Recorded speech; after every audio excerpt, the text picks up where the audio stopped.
بسم الله الرحمن الرحيم.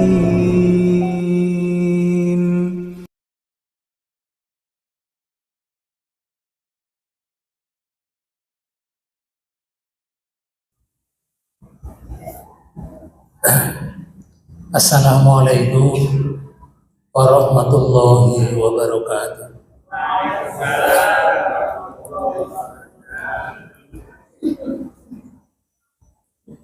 Bismillahirrahmanirrahim. Innal hamdalillah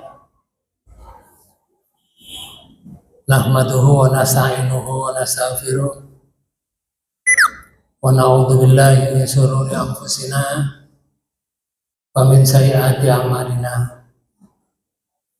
May yahdihillahu fa huwal muhtadi wa may yudlil fala hadiya lahu. Asyhadu an la ilaha illallah wahdahu la syarika lah wa asyhadu anna Muhammadan abduhu wa rasuluh. Qala Allah ta'ala fi kitabihil karim. A'udzu billahi minasy syaithanir rajim. Inna hadhihi tadhkirah faman sha'a ittakhadha ila rabbih sabila. Shadaqallahul adzim. Hadirin hadirat Bapak Ibu yang dirahmati Allah, alhamdulillah kita semuanya ditakdirkan oleh Allah di hari puasa yang sudah beberapa hari ini kita masih diberi oleh Allah sehat iman, sehat Islam, dan sehat jasmani, sehat rohani. Mudah-mudahan langkah kita semuanya selalu dibimbing oleh Allah Subhanahu wa Ta'ala ke jalan yang benar, sehingga kita nanti menghadap Allah husnul khotimah. Amin. Bapak Ibu saudara sekalian, saya ingin berbicara tentang Al-Quran skenario hidup. Sebagaimana yang saya baca tadi di dalam Quran surat 76 ayat 29. Sesungguhnya ayat ini, ayat-ayat Al-Quran itu adalah suatu peringatan. Maka barang siapa yang menghendaki kebaikan pada dirinya, kalau orang itu ingin baik dirinya, niscaya dia mengambil jalan kepada Tuhannya. Jalan pada Tuhan itu ya Al-Quran itu. Kalau orang itu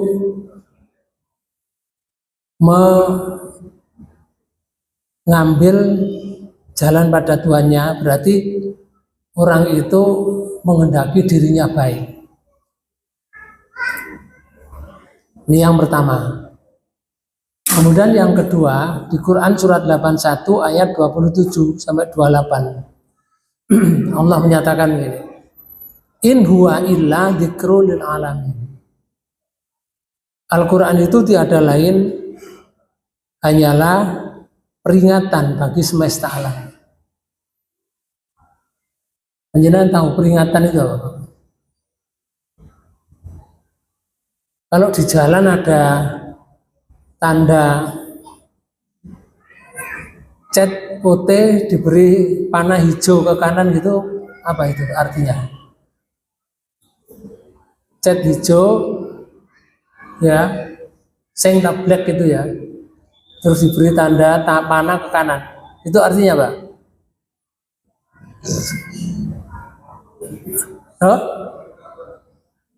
Orang itu disuruh berjalan ke kanan. Kalau ada bundar begini dicat putih, kemudian ada seret merah, artinya tidak boleh dilewati. Yaitu namanya peringatan. Al-Quran itu peringatan seperti itu. Ini jalan terus, ini jangan jalan. Ini dilarang, ini diperbolehkan. Ini haram, ini halal. Itu peringatan bagi seluruh alam. Jadi semua manusia yang hidup di alam ini dan jin, Al-Quran ini sebagai peringatan. Manusia itu juga mengikuti alurnya hidup itu dengan konsep Quran. Jin itu juga sama dengan manusia, alur hidupnya itu mengikuti konsep Al-Quran. Itu namanya peringatan. Bagi siapa peringatan itu? Liman sya'a minkum ayyastakim. Yaitu bagi siapa di antara kamu, di antara manusia di dunia ini, yang mau menempuh jalan yang lurus. Karena di dunia ini ada yang mau menempuh jalan lurus, ada yang tidak mau menempuh jalan lurus, menginginkan jalan sesat, jalan bengkok. Maka yang menginginkan jalan yang lurus, ya Quran itu yang dipakai dalam hidup. Apapun isinya Quran itu, kita ikuti. Itu namanya skenario. Seperti ini, Bapak. Al-Quran itu konsep hidup. Allah yang Maha Kuasa mempunyai satu peraturan. Ya, mempunyai satu peraturan. Kalau peraturan itu diserahkan kepada manusia, amburadul, Bapak. Kenapa? Karena manusia itu mempunyai sifat egoistis. Punya sifat egoistis. Kalau Tuhan enggak, kalau Allah enggak. Contoh kalau sifat egoistis itu. Misalkan ada makan bersama itu. Di situ ada ikan, ada ayam panggang. Orang yang ngupengi makanan itu ada 10 orang. Berarti ayam panggangnya itu harus dibagi berapa? 10. Pertanyaan saya, Pak Bu. Ada orang yang bagi, Pak Bu. Sing bagian bagi itu kumanan apa? Dodo mentok. Lah ceker iku dikene sapa kira-kira? Kancane, Pak Bu. Itu namanya egoistis. Jadi kalau baik untuk dirinya, tapi kalau tidak baik untuk orang lain. Allah tidak begitu. Allah itu Maha Adil, Maha Rahman, Maha Rahim. Karena itu konsepnya diberikan oleh Allah sendiri. Yang namanya aturan itu. Aturan itu bahasa kita itu namanya agama. Agama yang dari Allah itu namanya agama Islam. Agama Islam itu, Pak Bu, tidak ada yang bisa diberi kecuali seorang yang dipilih oleh Allah. Orang yang dipilih oleh Allah itu namanya Rasul atau Nabi. Rasul atau Nabi itu manusia biasa. Kalau ngomong dengan orang lain yang sama-sama manusianya, bisa tidak digugu, Pak Bu? Tidak diperhatikan karena manusia biasa. Supaya diperhatikan, diberi kelebihan oleh Allah. Kelebihan itu namanya mukjizat. Sehingga tidak ada yang bisa mengalahkan di zamannya itu. Contoh Nabi Musa itu diberi mukjizat banyak, Pak Bu, termasuk tongkat bisa membelah air laut. Membelah laut. Terus juga diberi mukjizat oleh Allah namanya kitab Taurat. Utamanya untuk tuntunan hidup. Begitu juga Nabi Isa. Nabi Isa itu bisa diberi mukjizat oleh Allah bisa menghidupkan orang yang sudah mati di kubur. Tapi mukjizat yang utama lagi adalah kitab, namanya tuntunan hidup. Nama kitabnya Injil. Begitu Nabi Muhammad diberi mukjizat itu banyak sekali. Mukjizat itu. Lalu yang paling mukjizat yang paling baik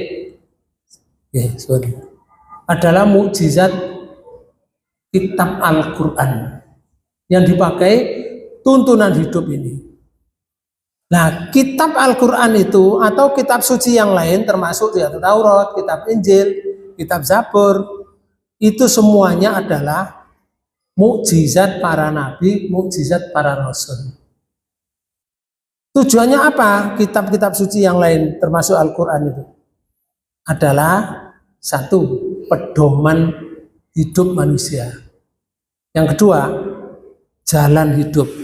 Jadi kalau kita kepingin hidupnya jalannya seperti Al-Quran, ya Quran itu yang dipakai jalan hidup.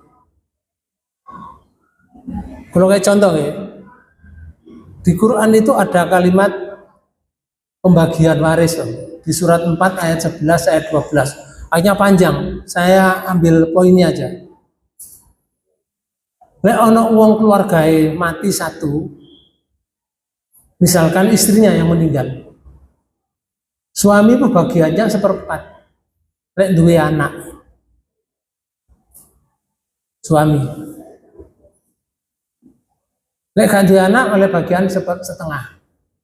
Nek duwe anak bagian seperempat. Seperempat dari harta semua itu. Kalau punya anak laki-laki dan wanita, laki-laki dapat 2 bagian, wanita dapat 1 bagian. Kalau punya anak wanita 1 saja, hanya 1, anaknya punya bagian setengah. Nah ini suami oleh seperempat, anak oleh setengah. Mesti anak luwe ini. Mesti anak luwe ini. Mesti ini kan seperempat, setengah atau setengah-setengah jadi 1. Tiga. Suami seperempat, anak perempuan setengah, hartanya mesti luwe. Nah kalau lebih, maka aturan dalam Al-Quran yang lurus, pembagiannya selebihnya itu asobah diberikan kepada keluarga atau saudara yang mati. Kalau istrinya tadi yang mati, ya saudaranya istri itu yang mendapat bagian asobah, karen-karen itu. Si lanang oleh bagian loro bagian, si wedok oleh bagian siji. Begitu apa? Cara Islam. Gak boleh orang mati terus rabi mana, Pak Bu? Gak boleh, itu namanya gak mengambil skenario Quran. Konsep hidup ini tidak dipakai. Kalau nggak dipakai, semua yang dimakan haram. Musik kayak tuntunan hidup ya, kayak peringatan tadi. Dan itu banyak sekali. Kalau ada orang meninggal atau mati, kadang diwaris, Pak Bu. Siapa sih makan pisangnya itu? Siapa sih nggone omah itu? Siapa sih memanfaatkan piring-piringnya, gelas-gelasnya, kemudian sendoknya? Itu haram, Pak Bu, sebelum dibagi dengan saudara-saudara yang lain. Dan ini khusus untuk kajian tentang waris, Pak Bu, dan panjang itu. Nah, itu salah satu contoh aja. Kemudian Bapak bisa lihat, Rasul itu ditugaskan oleh Allah, Nabi atau Rasul dari untuk diikuti, Pak Bu. Contohnya wa ma arsalna mir rasulin illa liyuta'a bi'idznillah. Dan kami tidak mengutus seorang nabi atau seorang rasul, melainkan rasul itu ditaati dengan izin Allah. Jadi rasul itu dijadikan utusan Allah itu untuk ditaati. Kalau ditaati, rasul ngomong apa, ya lakonono. Rasul mengatakan tinggalkan ini, harus kita tinggalkan. Itu namanya ditaati.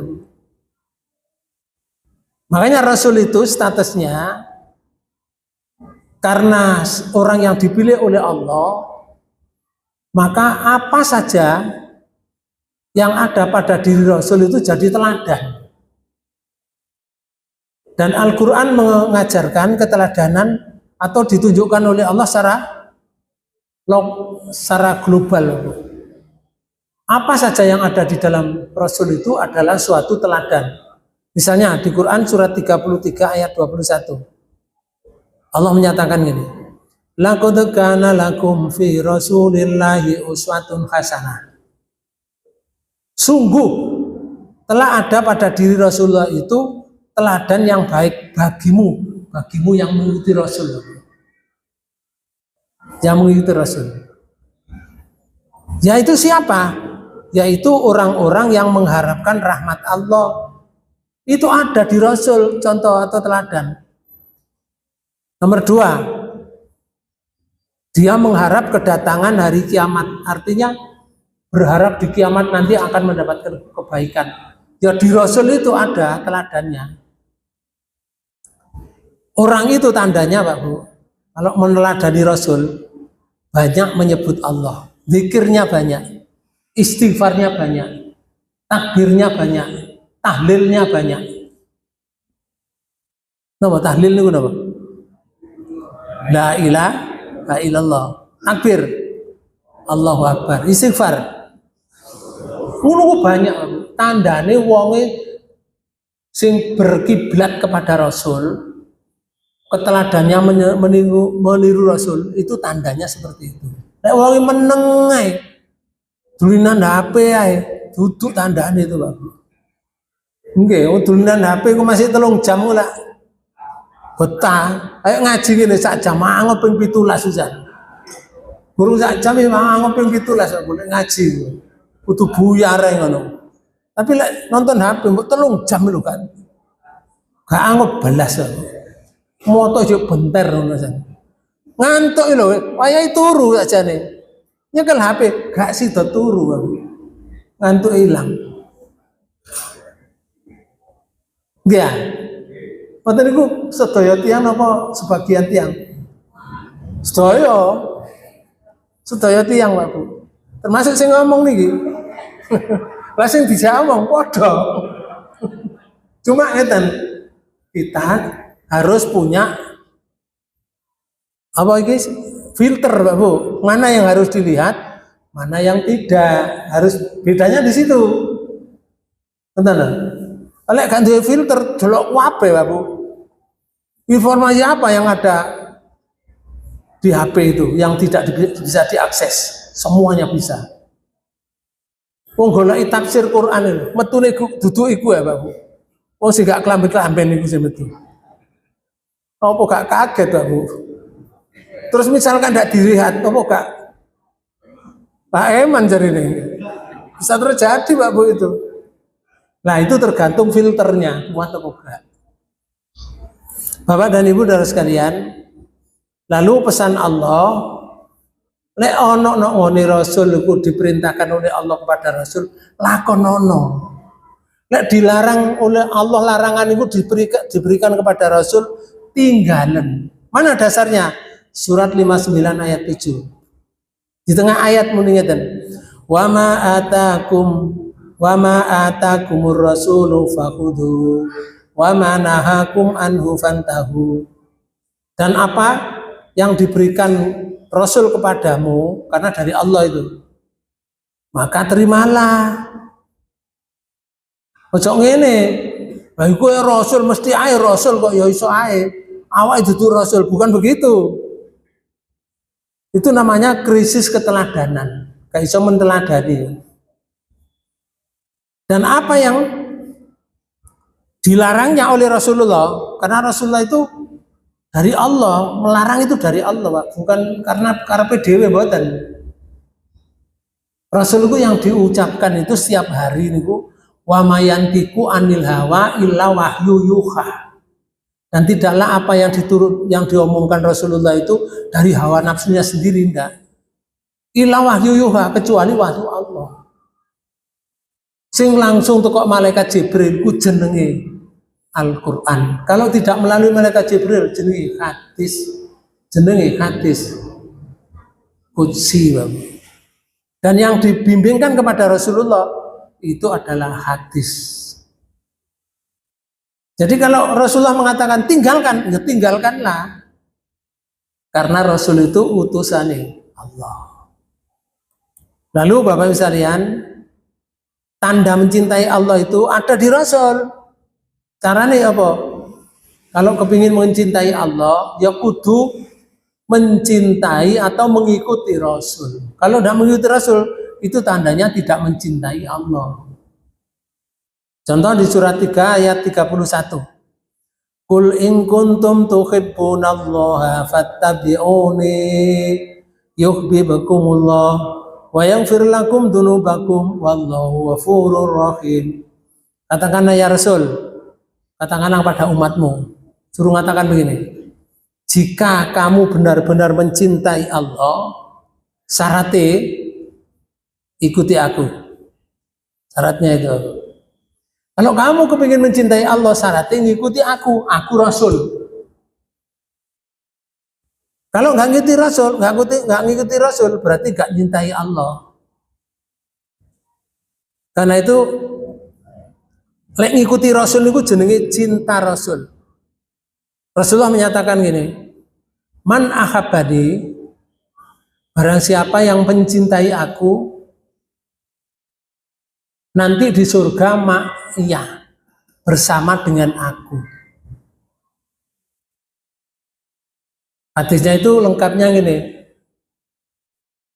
lengkapnya, barang siapa yang menghidupkan sunnahku, berarti orang itu mencintai aku. Siapa yang mencintai aku, ma'iyah fil jannah, orang itu nanti bersama saya di surga. Jadi kalau mengikuti Rasul, terus Allah suruh mengatakan pada manusia, Rasulullah suruh mengatakan pada umatnya, Rasul, ini orang umatmu, kadang-kadang. Siapa yang mencintai Allah, awakmu kudu taat pada aku. Kalau kamu taat pada aku, ngikuti aku, niscaya Allah akan mengasihi dan mengampuni dosa-dosamu. Ini bagus. Dosa-dosa orang itu akan diampuni oleh Allah bagi yang mengikuti Rasul. Mengikuti Rasul itu apa yang dilakukan Rasul itu diikuti. Apa yang ditinggalkan dan dipesankan Rasul untuk ditinggalkan itu ya ditinggalkan oleh kita.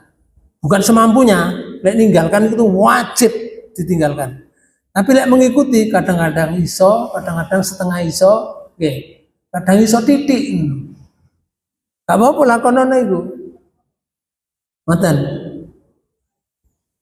Kemudian Bapak Ibu sekalian, di surat 24 ayat 54, Rasulullah itu dikasih beban tugas. Tugasnya Rasulullah hanya menyampaikan kepada umatnya, bukan memaksa, bukan memberikan. Itu tugasnya Rasul. Karena itu di sini disebutkan, kul, sampaikan ya Rasul, atiullah wa ati Rasul. Taatlah kamu pada Allah, taatlah pada Rasul. Kalau kamu tidak taat, fa in tawalau, kalau kamu tidak taat, fa inna ma alaihi ma humila wa alaikum ma humiltum. Kalau kamu tidak taat pada Rasul, kok berpaling pada Rasul, Allah menyatakan ini, suruh mengatakan. Jadi pernyataan Allah suruh mengatakan pada umatnya. Mengatakan begini, kewajiban Rasul itu adalah apa yang dibebankan kepadanya. Sebaliknya, dan kewajiban kamu sekalian adalah semata-mata yang dibebankan kepada kamu. Jadi tugasnya Rasul nggak maksa, kamu harus enggak. Tapi aku kalau ditugaskan oleh Allah untuk menyampaikan, kon gelem apa enggak? Nah, tugasmu menerima, kon gelem menerima apa enggak? Nah, itu disebutkan dalam ayat ini.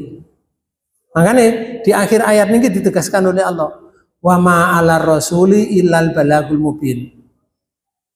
Dan tidak lain kewajiban Rasul itu melainkan menyampaikan amanat Allah dengan terang. Menurut tugasnya. Makanya ada orang ngomong kata jaluk mujizat na Rasul, yo gak isa Rasulullah. Dulu itu umat kafir Quraisy itu, aku, saya beriman padamu Muhammad. Kalau rumahmu itu bisa dijadikan emas. Loh iya Rasul kuasa, Rasul itu tugasnya menyampaikan. Yang membuat itu Allah. Tapi kalau Rasul itu meminta, ya Allah, rumah saya panjang jadikan emas, bisa enggak? Bisa. Oh doa Rasul lu, tok langsung cer. Doa Rasul lu, tok langsung cer. Gorong tok tok, kate tok tok lu wis cer. Sejame dungane wae dhewe. Tok tok, gak tahu cer belas. Ya, berarti ono kesalahan ini. Bedanya dengan Rasul itu. Karena itu Rasulullah tugasnya hanya menyampaikan, bukan memaksa. Dan gelem yo melo, gak gelem yo melo. Ono kisah Pak Bu, panjang, hadis riwayat Bukhari. Kisahnya itu begini. ada 3 orang mendayo nang omahe Rasul. Bisa di sini, Bang. Terus tanya kepada keluarga Rasul itu, mungkin ya istrinya, keluarganya, bagaimana ibadahnya Rasul. Terus dijawab, ibadahnya Rasul itu begini. Oh begitu, menganggap kecil ibadah mereka sendiri.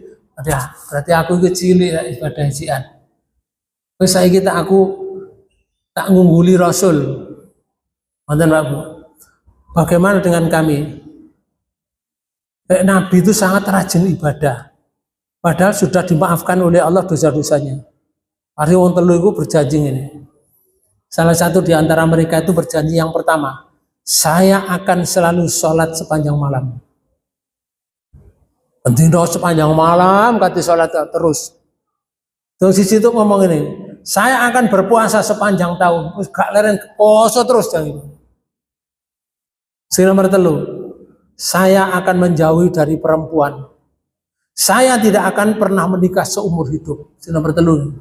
Berarti cek Joko. Nggih. Bapak Ibu sekalian, mendadak Rasulullah datang. Aku dengar ucapanmu tadi orang bertiga itu, kan begini yang kamu begini, yang kamu begini. Rasulullah menjawabnya tadi, kamu yang berkata begini dan begitu itu, aku loh orang yang paling segan kepada Allah. Orang yang paling dekat di antara kamu kepada Allah. Tetapi saya juga berpuasa di hari tertentu dan tidak puasa di hari tertentu. Saya juga sholat malam, saya juga tidur. Saya juga menikahi perempuan. Rasulullah menyatakan, barang siapa yang menjauhi dari kebiasaan yang saya lakukan seperti ini, maka ia bukan dari bagian saya. Itu umat Rasul. Padahal wongnya kepingin lebih baik daripada Rasul. Lah menyalahi Rasul itu jenenge. Rasulku ya poso ya gak. Rasulku ya nikah. Rasulku ya sholat malam ya tidur bareng. Nah kalau wong menyalahi Rasul itu berarti nggak taat. Hadis ini diriwayatkan Bukhari. Berarti kamu bukan golongan umat pula, duduk golongan umat Rasul. Di akhirat tidak bisa dipanggil, Bu. Lalu ngaku, ya Allah, saya umatnya Rasul. Rasulullah kan tahu, enggak, kamu dekil kok. Kamu dekil, bukan umat saya. Tanda-tandanya tidak ada. Nah ini Pak Bu. Yang pertama. Kemudian yang kedua, skenario Quran itu ya. Namanya skenario. Skenario itu lakon Pak Bu. Lakon dalam Quran. Quran itu menceritakan mulai manusia sebelum lahir sampai manusia mati.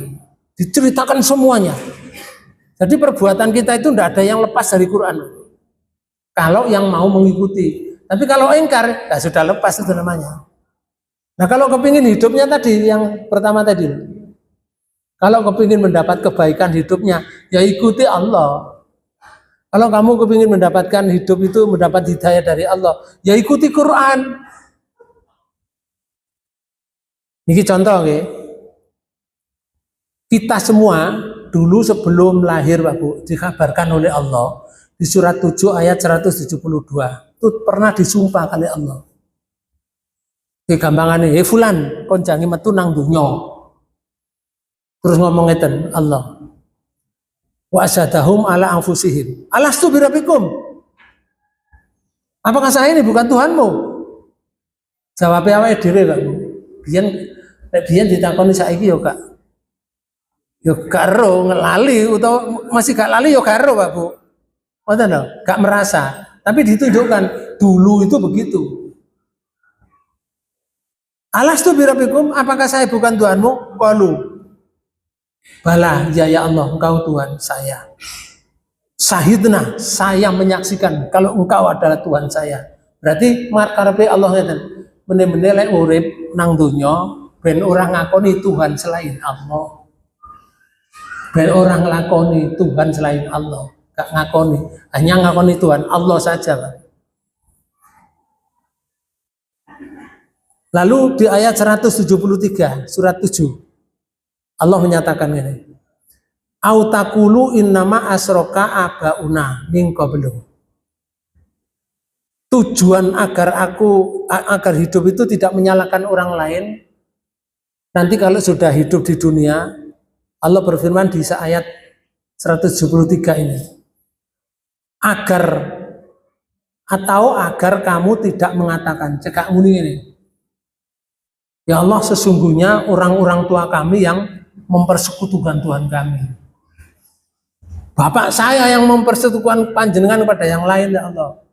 Mbah saya, nenek moyang saya, itu yang mempersekutukan panjenengan dengan yang lain. Cegak muni ngoten. Sedangkan saya ini wakunna dzurriyyatan min ba'dihim. Sedangkan saya ini anak keturunan dari mereka. Yang salah kan bapak saya. Yang salah kan mbah saya, nenek moyang saya yang salah. Karena menyembah selain Allah. Saya ini anak turunnya. Lah saya ini hanya mengikuti mbah, mengikuti bapak, mengikuti nenek moyang. Afatuhlikuna bima fa'alal mubtilun. Napa kula badhe dibinasakan pisan ya Allah wong sing salah niku mbah. Tidak muni ngoten lho. Jadi disumpah itu tujuannya supaya tidak menyalahkan orang lain. Bergantung dari tanggung jawab dirinya sendiri. Bukan menyalahkan orang lain. Yang banyak itu kan orang menyalahkan orang lain. Maka setelah lahir, beda sudah. Saiki lahir nang donya, pernyataan tadi tidak berlaku akhirnya. Ketika orang itu hidup di dunia, diajak kepada jalan Tuhan, jalan Allah yang memberikan kesaksian tadi. Apakah saya ini bukan Tuhanmu? Bala sahidna. Ya Allah, saya mengakui engkau Tuhan saya. Barang urip nang donya, tidak lagi Bapak. Barang dijak kepada jalan Tuhannya, dijak kepada jalan Tuhannya, jalan benar. Komentar ingatan di surat 2 ayat 170. Wa idza qila lahum ittabi'u ma anzalallah qalu bal nattabi'u ma alfaina alaihi aba'ana awalau kana aba'uhum la yaqiluna syai'an wa la yahtadun. Dan apabila dikatakan kepada mereka wis mlebu nang donya ngeten iki, wis urip nang donya, bukan di alam arwah tadi. Saiki wis urip nang donya. Barang dijak ini, ikutilah apa yang telah diturunkan Allah. Maksudnya apa? Yang diturunkan Allah itu apa? Al-Quran. Ikutilah petunjuk Allah, peringatan Allah dalam Quran itu. Apa jawabnya? Mereka menjawab ini, tidak, tidak mau. Kenapa kamu tidak mau? Tetapi kami hanya mengikuti apa yang telah kami dapati dari perbuatan nenek moyang kami. Gak gelem nang Allah, itu jenenge ingkar, Bang. Barang wis nang donya ingkar, gak cocok ambek sumpahnya tadi. Akhirnya perbuatannya seperti ini, Bang. Tidak menuhankan Allah. Walaupun mereka itu sepertinya menuhankan Allah. Pada Senin 8 Februari 2016, Keraton Solo menggelar ritual Maisa Lawung. Ritual ini rutin dilakukan pada bulan Rabiul Akhir atau bulan keempat dalam kalender Hijriah dan hanya digelar pada hari Senin atau Kamis. Dalam ritual tersebut, kepala kerbau disiapkan untuk sajian dan dipendam di hutan Kendowahono, Gedang Rejo, Karanganyar. Ini salon ya? Apa? Nggih, salon. Salon langsung jerep kenapa? Loh, boleh. Inilah proses Baru.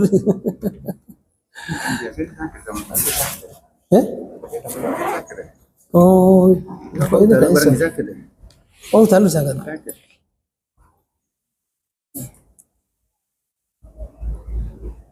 ritual persiapan tak bisa, kegiatan ya? Maisa Lawung. Nggih, akhirnya nggak mic nih. Iki mau, Ahmad. Betul, niki mohon. Niki banter. Power on. Bluetooth mode. Connected. Dalam ritual ini para peserta yang terdiri dari abdi dan teman ini berjalan dengan membawa sejumlah sesaji. Salah satunya kepala kerbau yang akan dipendam untuk sesaji Dewi Kalayuwati. Siapa itu Dewi Kalayuwati? Ia adalah sosok gaib penunggu hutan Kerdowahono yang Oh, Pak Bu, percaya karo penghuni hutan Dewi Sarawati. Ini kan mengikuti nenek moyangnya, Pak. Sehingga mereka membawa kepala kerbau atau kepala sapi dibawa ke hutan tersebut untuk disajikan. Wakil Pekagem Sesana Wilopo Nih. Keraton Solo, Pangeran Winarto Kusumo menjelaskan hampir seluruh sesaji yang didoakan tersebut berupa daging mentah seperti ikan lele, daging ayam, jeroan, dan kepala kerbau. Sesaji ini sebelumnya juga telah disiram dengan ciu sehingga tidak menimbulkan bau amis.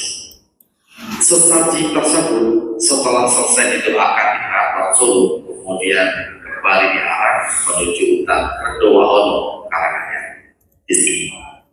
Jadi itu tadi dibawa ke keraton didungani. Dungani ini, Robbana atina fid dunya hasanah wa fil akhirati hasanah wa qina adzabannar. Padahal jurusannya jurusan neraka, tapi jaluk dijauhkan dari neraka. Malaikat kan bingung, Pak Bu. Wong iki nilai ini dekek endi? Wong sing dijaluk jauh dari neraka, tapi sing dilakukan mendekatkan diri ke neraka. Ini terjadi, Pak Bu, semacam ini. Sana sesaji tersebut nantinya akan kembali didoakan, yang kemudian dipendam atau dikubur dalam tanah. Bagi Keraton Solo, hutan Kerdowahono memiliki peran penting dalam menjaga kelangsungan Keraton Solo. Konon, hutan tersebut merupakan lawan kafir atau pintu masuk keraton di sisi utara. Kekuatan makhluk gaib hutan Kerdowahono dipercaya mampu menghalau segala bentuk kekuatan jahat yang akan masuk di wilayah keraton. Pun pertanyaan kula, Pak Bu. Sing gawe urip sinten? Sing gawe mati? Sing gawe selamat? Sing gak gawe selamat? Loh, kembali ke Allah semua. Lapo kok nangone Wirayawati niku? Yang menunggu napa? Loh, Keraton Solo. Di hutan Solo, subhanallah. Ini kasihan orang-orang ini saudara kita juga. Tapi kena hati kandani ini kira-kira. Sakit ya. Panjenengan sakit kandani ya jagoan temenan. Atau ngeten, waktu hidup di dunia, sebelum ke dunia di alam arwah menyatakan bala syahidna, ya Allah saya bersaksi engkau adalah Tuhan saya. Waktu di alam barzah, ada di alam arwah. Setelah masuk ke dunia, begitu disodori Quran, kajian Al-Quran, tidak mau, Pak Bu. Dan itu sering terjadi. Ini contoh ya, salah satu contoh saja. Salah satu contoh saja.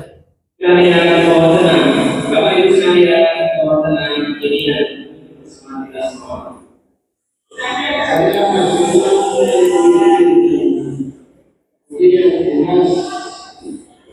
Mohon maaf.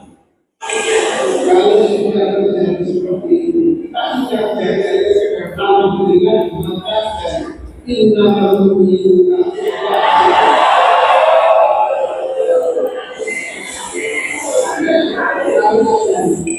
intinya ini, Pak Bu. Kajian ini ya seperti ini.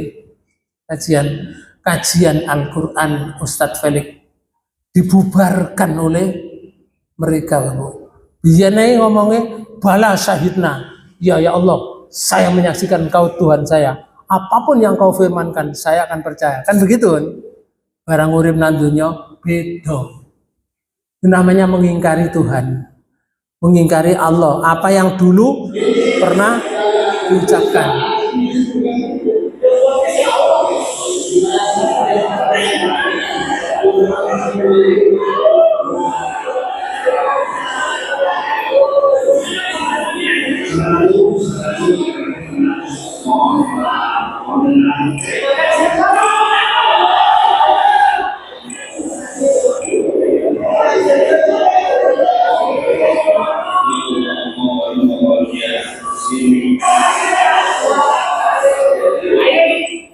Akhirnya ya rame Pak Bu, mustamiknya juga rame, sing bubarno juga rame. Tapi demi keamanan, demi saudara supaya tidak terjadi huru hara, ya sudah biar pengajiannya begitu Pak Bu, ngalah.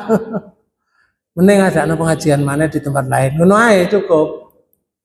Jadi itulah kenyataannya. Atau yang kedua, di surat 31 ayat 21 itu keingkarannya ya. Contoh ini, wa idza qila mutabi'u ma anzalallahu qalu bal natabi'u ma wajadna alaihi abana. Nih. Dan apabila dikatakan kepada mereka, ikutilah yang diturunkan Allah. Artinya ikutilah Quran. Mereka menjawab, tidak. Tapi kami hanya mengikuti apa yang kami dapati bapak-bapak kami mengerjakannya. Loh Pak Bu. Jadi gak mengerjakan yang diperintahkan oleh Allah, tapi mengikuti bapak nenek moyang mereka. Ini namanya keingkaran. Dan ini ada terjadi. Tidak semua orang. Sebagian orang. Sebagian itu entah sebagian besar, entah sebagian kecil. Kalau melihat keadaan ya kita sebagian besar yang ingkar kepada Quran itu, yang mengikuti Quran itu sedikit sekali dibanding dengan jumlah yang begitu besar. Nah ini fakta ketika sudah dilahirkan ke dunia, lalu mulai lahir ke dunia itu ada proses. Nah, ini dibicarakan di Quran, Pak Bu. Gak karepe dhewe ngoten. Niki jenenge skenario. Ayo dhewe urip niku mboten urip dhewe mboten. Diproses kali Allah. Niki lho contohnya surat 23 ayat 12 sampai 13 sampai 14. Walaqad khalaqnal insana min sulalatin min tin. Dan sungguh aku menciptakan manusia itu dari saripati tanah, berasal dari saripati tanah. Ayat ini, terus yang kemudian yang kedua ayat 13, summa ja'alnahu nutfah, kemudian jadikan nutfah, hubungan suami istri Pak Bu, fi qararin makin, diletakkan di qoror makin, yaitu di perut yang dijaga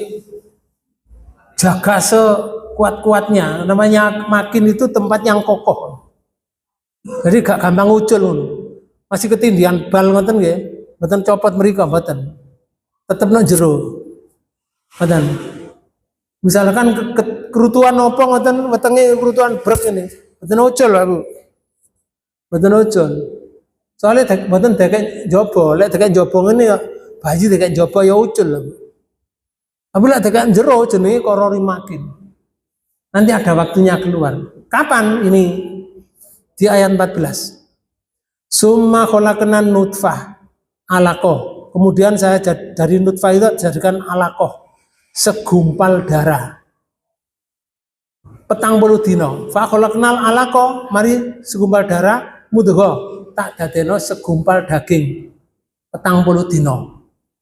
Fa khalaqnal mudghah, mari teko daging idom. Tak dadeno tulang belulang.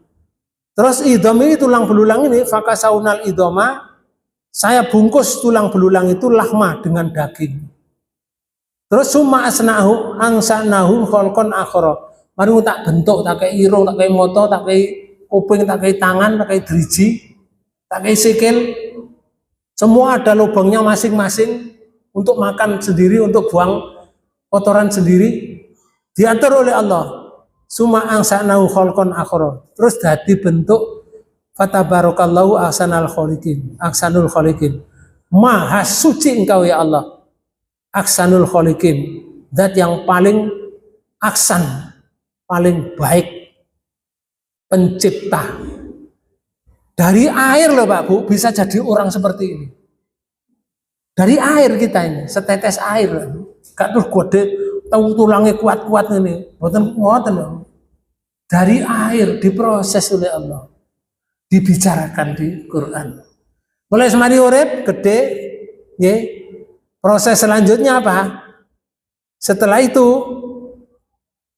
Bapak sekalian, Ibu sekalian, mari diproses menjadi orang apa? Menjadi anak kecil. Nah, setelah jadi anak kecil itu Pak Bu sekalian, terus jadi besar,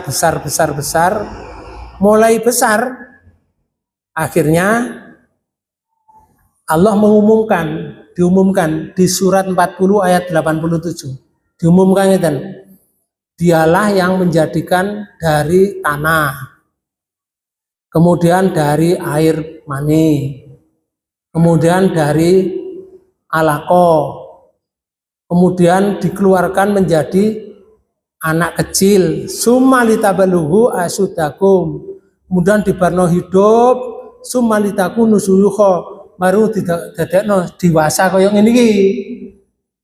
Urip ngombe mangan, turu mangan, turu, dadi gedhe ngeten iki. Ini dewasa. Wa minkum mayutawafa niki litakunu suyukha.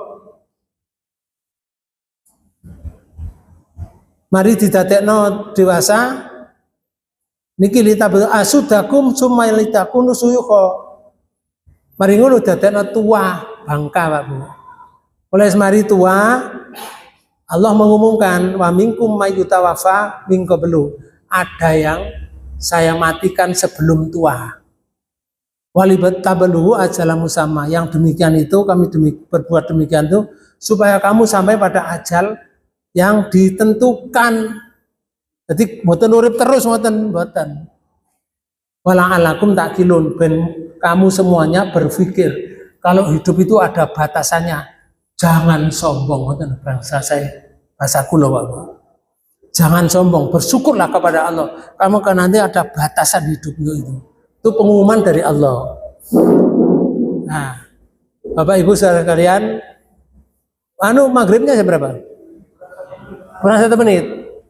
Setelah itu Bapak sekalian, kita hidup sampai dewasa, taat pada ibu bapaknya di surat 17 ayat 23.